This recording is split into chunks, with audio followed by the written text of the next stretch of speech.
Welcome to Revelation Unraveled.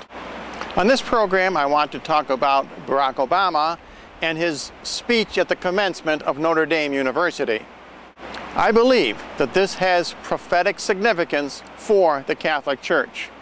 Now let's look at the book of Revelation and see the future of the Catholic Church. In chapter 12, verse 6, St. John writes, "And the woman fled into the wilderness, where she had a place prepared by God, that they should feed her there for 1,260 days.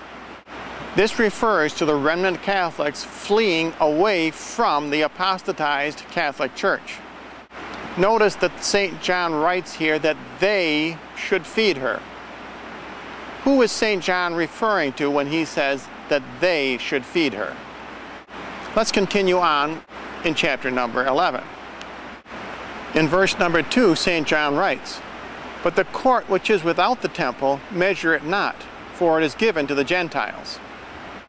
The temple is not a Jewish temple, but the Catholic Church. And being given to the Gentiles means that the New World Order will take over the Catholic Church, just like Notre Dame has invited Obama to speak at their commencement. And St. John continues, "And the holy city they shall tread under foot for 42 months. Now this holy city is not Jerusalem. This holy city refers to Rome. And St. John continues, "And I will give power to my two witnesses, that they may prophesy for 1,260 days. Now we know who the they are.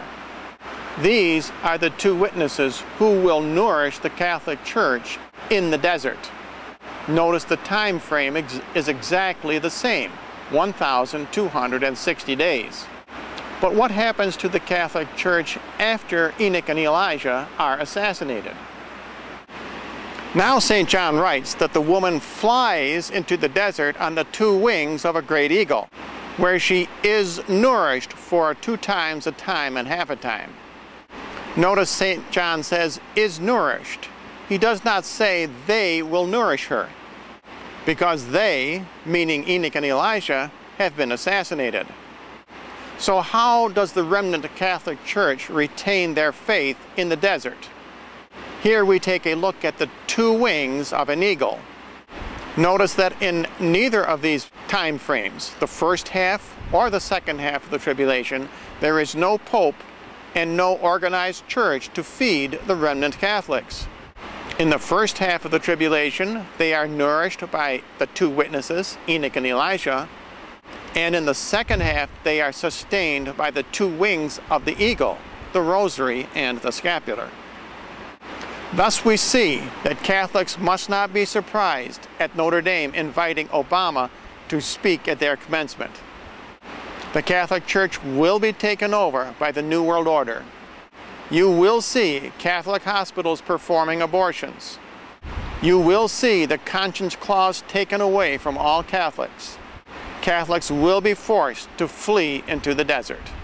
And if you would like more information, simply write to the address you see on your screen.